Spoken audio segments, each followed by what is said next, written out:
कुंडली टीवी के सभी दर्शकों को मेरा नमस्कार। मैं हूं नरेश कुमार। आज हम बात करेंगे शनि के राशि परिवर्तन की। वह ग्रह जिससे आप सब डरते हैं या कहिए आपको डरा दिया जाता है, लेकिन डरने की जरूरत नहीं है। 2022 में वैसे तो सारे ग्रह राशि परिवर्तित करेंगे, खासतौर पर गुरु, राहु और केतु जो बड़े ग्रह हैं उनके राशि परिवर्तन होंगे। लेकिन शनि का जो राशि परिवर्तन है इसके ऊपर सबकी नजर रहेगी। बीइंग एस्ट्रोलॉजर हमारी भी नजर रहेगी और आ, आप जो जातक हैं उनकी भी सबकी नजर बनी रहेगी, क्योंकि धनु राशि के ऊपर शनि की 7.5 समाप्त होगी। तो आइए जानते हैं कि शनि का यह राशि परिवर्तन कब होगा और 2022 में शनि की चाल कैसी रहेगी। शनि 29 अप्रैल 2022 को कुंभ राशि में आएंगे, मकर राशि से राशि परिवर्तित करके, और इसके बाद धनु राशि के ऊपर 7.5 समाप्त हो जाएगी। लेकिन कुंभ राशि में 35 दिन रहने के बाद ही ये जो है वो वक्री हो जाएंगे। जो शनिदेव हैं वक्री हो जाएंगे 4 जून को, और उसके बाद यहीं पर वक्री रहते हुए 12 जुलाई को वक्रावस्था में मकर राशि में दोबारा से चले जाएंगे। 23 अक्टूबर को शनि की चाल दोबारा सीधी होगी, मार्गी अवस्था में आएंगे, और फिर दोबारा से आगे चलते हुए 2023 में 17 जनवरी को दोबारा से कुंभ राशि में आएंगे, और फिर 2.5 साल में शनि यहीं पर कुंभ राशि में ही रहेंगे। तो ये तो शनि की चाल है, और शनि की इस राशि परिवर्तन का हम सबके ऊपर असर पड़ेगा। जिन राशियों पर 7.5 खत्म हो रही है उनके ऊपर भी पड़ेगा, जिनके ऊपर शुरू हो रही है उनके ऊपर भी पड़ेगा, जिनके ऊपर ढैया खत्म हो रही है उनके ऊपर भी पड़ेगा, और जिनके ऊपर ढैया शुरू हो रही है उनके ऊपर भी पड़ेगा। आगे हम बात करेंगे कि कौन सी राशियों पर ये ज्यादा प्रभाव रहेगा, लेकिन मोटे तौर पर जिस भाव में शनि आपकी कुंडली में विराजमान होंगे, जिन 2 राशियों का स्वामित्व शनि के पास है, और जिन 3 राशियों के ऊपर शनि की दृष्टि होगी, जीवन के वो एस्पेक्ट आपकी कुंडली में प्रभावित होंगे। आगे हम बात करेंगे राशि वाइज कि कौन सी राशि के ऊपर शनि की इस बदली चाल का 2022 में क्या असर पड़ेगा। तो दोस्तों ये तो थी 2022 में शनि की चाल की बात कि उनका गोचर कैसे रहेगा और वो किस तरह से वक्री मार्गी होंगे। आइए बात करते हैं मकर राशि की। मकर राशि जैसे आप देख रहे हैं कि शनि दूसरे भाव में आ जाएंगे। सबसे पहली बात तो यह है कि शनि की 7.5 का आखिरी फेस जो है इस राशि पर शुरू हो जाएगा। लेकिन उससे भी ज्यादा इंपॉर्टेंट बात यह है कि यहाँ पर डरने वाली बात नहीं है। कारण यह है कि शनि इस राशि के मालिक है। जब शनि एक राशि के मालिक होते हैं तो उस राशि को नुकसान नहीं होता, क्योंकि शनि खुद उस राशि के मालिक है, तो उसकी हानि नहीं करेंगे। लेकिन हाँ, जहां जहां शनि की दृष्टि जाएगी वहां पर निश्चित तौर पर नतीजे थोड़े से डिस्टर्ब करने वाले हो सकते हैं। लेकिन ओवरऑल शनि का जो आखिरी फेस होता है 7.5 का, वो देकर जाने वाला होता है। यानी आपको शनि 7.5 के आखिरी फेस में कुछ ना कुछ देकर ही जाएंगे। इसलिए निश्चिंत रहिए और चिंता मत कीजिए। ये 7.5 का आखिरी फेस है। हो सकता है कुछ चीज़ें आपके मुताबिक ना हो या आपके मन के मुताबिक ना हो, लेकिन इसके बावजूद ये फेस आपके लिए अच्छा रहेगा, क्योंकि शनि आपकी कुंडली में जो है वो तीसरे भाव के आपकी कुंडली में लगन के मालिक बनते हैं।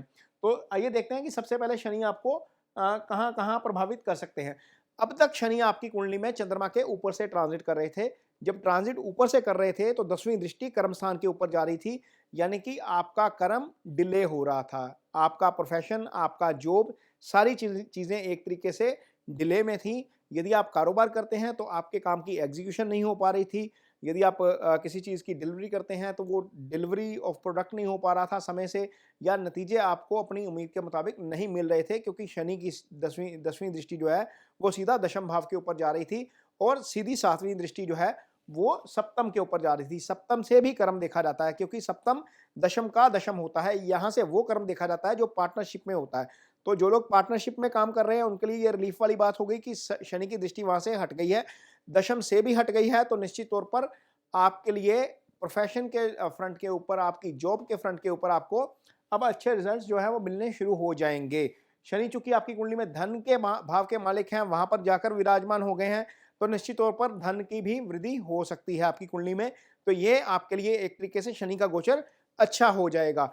दूसरी अब बात करेंगे, अब रिलेशनशिप की भी बात करेंगे। क्योंकि शनि आपकी कुंडली में सीधा सप्तम को देख रहे थे, मैरिड लाइफ में थोड़ी सी दिक्कत हो रही थी, तो अब चीजें थोड़ी सी वहां पर ठीक हो जाएंगी। सप्तम के ऊपर से शनि की दृष्टि हट गई है, तो वहां पर चीजें अब ठीक होनी शुरू हो जाएंगी। यदि आपकी अपने पार्टनर के साथ अंडरस्टैंडिंग नहीं हो रही थी तो अंडरस्टैंडिंग बननी शुरू हो जाएगी। हाँ, ऐसा हो सकता है कि कुछ पार्टनर का जो कुछ कुछ लोगों का जो अपने पार्टनर के साथ संबंध विच्छेद का प्रोसेस चल रहा था, वो जो रुका हुआ था वो अब संबंध विच्छेद हो सकता है, क्योंकि शनि अष्टम को देखना शुरू कर रहे हैं।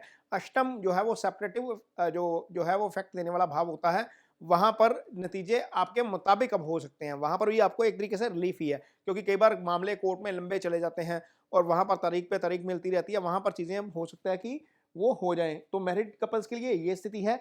जहाँ तक सिंगल्स की बात है, तो सिंगल्स के लिए अब शादी के लिए अच्छे योग जो है वो निकलने शुरू हो जाएँगे। कारण ये है कि क्योंकि लगन में चंद्रमा के ऊपर से शनि थे, सप्तम को देख रहे थे, तो सप्तम शादी का भाव होता है, शादी डिले हो रही थी और जब शनि चंद्रमा के ऊपर से गोचर करते हैं, तो सारी चीज़ों को लाइफ में स्लो कर देते हैं। तो यदि आपकी एज रिश्ते की है, यदि आप सिंगल हैं, तो ऐसा हो सकता है कि 2022 में आपको एक साथी मिल जाए, एक पार्टनर मिल जाए, आपकी शादी के दरवाजे खुल सकते हैं। तो सिंगल्स के लिए भी और मैरिड के लिए भी ये शनि का गोचर मकर राशि के लिए अच्छा है।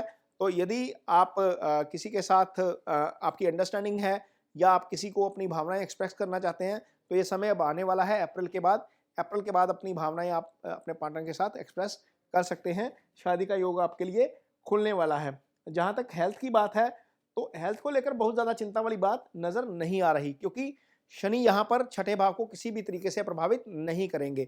छठे भाव से बीमारी देखी जाती है, ऐसी बीमारी जिसको हम क्योर कर सकते हैं, ईज़िली क्योर हो जाती है, जो आसानी से छोटा-मोटा बुखार होता है, जुकाम होता है या सिर दर्द जैसी छोटी-मोटी जो शारीरिक दिक्कतें आती हैं, वो छठे भाव से देखी जाती हैं। तो छठा भाव आपकी कुंडली में प्रभावित किसी तरीके से नहीं हो रहा, तो इसलिए आपको फिज़िकल फ़िटनेस को लेकर कोई दिक्कत नहीं आएगी। ख़ैर मानसिक को भी नहीं आएगी, क्योंकि अब शनि धीरे-धीरे आगे चलना शुरू करेंगे। जैसे-जैसे वो डिग्रिकली आगे चलते जाएँगे, मानसिक तौर पर भी आपको रिलीफ़ मिलता रहेगा। लेकिन यदि आपका काम मशीनी है, यदि आप मशीन पे काम करते हैं, टूल्स का इस्तेमाल करते हैं या आप ड्राइविंग के काम से जुड़े हुए हैं, तो थोड़ा-सा सावधान रहना पड़ेगा। कारण ये है, शनि की दृष्टि जो है वो अष्टम के भाव के ऊपर पड़ रही है, सीधी सप्तम दृष्टि। तो वो भाव एक तरीके से थोड़ा-सा रिस्क ज़ोन में आ गया है। यदि आपकी एज ज़्यादा है और आपको ऐसी समस्या है जिसकी लगता है कि आगे जाकर वो प्रोलॉन्ग हो जाएगी, तो वहाँ पर आपको दिक्कत हो सकती है। इसलिए आपको थोड़ा-सा हेल्थ को लेकर कॉन्शियस रहना पड़ेगा। यदि आपकी एज ज़्यादा है, जिनको बीपी की समस्या होती है या जिनको शुगर की कोई समस्या है, थायराइड है या कोई ऐसी चीज़ है जिसकी दवाई लंबे समय तक खानी पड़ती है, वहाँ पर थोड़ा-सा लापरवाही से काम मत लीजिएगा, वहाँ पर आपको दिक्कत हो सकती है। तो ये तो था आपके कर्म का हाल, आपकी आय का हाल, आपके हेल्थ का हाल और आपके रिलेशनशिप का हाल। तो स्टूडेंट्स के लिए भी यदि हम देखते हैं तो ये साल अच्छा है एक तरीके से, क्योंकि पंचम से हायर स्टडी आती है, तो पंचम के ऊपर प्रभाव नहीं पड़ रहा है। तो स्टूडेंट्स के लिए भी ये साल एक तरीके से अच्छा रहेगा, खूब मेहनत करेंगे। तो शनि की साढ़े साती का आखिरी फेज़ चल रहा है, तो आपको निश्चित तौर पर 7 शनिवार के दिन 7 शनिवार जो है शनिदेव के मंदिर में जाकर तेल अर्पित करना है। शनि शिला को छाया पात्र में अपना फेस देखिए, उसमें 2 सिक्के डालिए और 7 शनिवार कम से कम ये उपाय ज़रूर कीजिए। शनि की साढ़े साती का ये उपाय आपके लिए है। तो ये तो था मकर राशि का हाल। अगली राशि कुंभ के साथ आपके साथ जल्दी मुलाकात होगी। तब तक के लिए मुझे दीजिए इजाज़त। नमस्कार।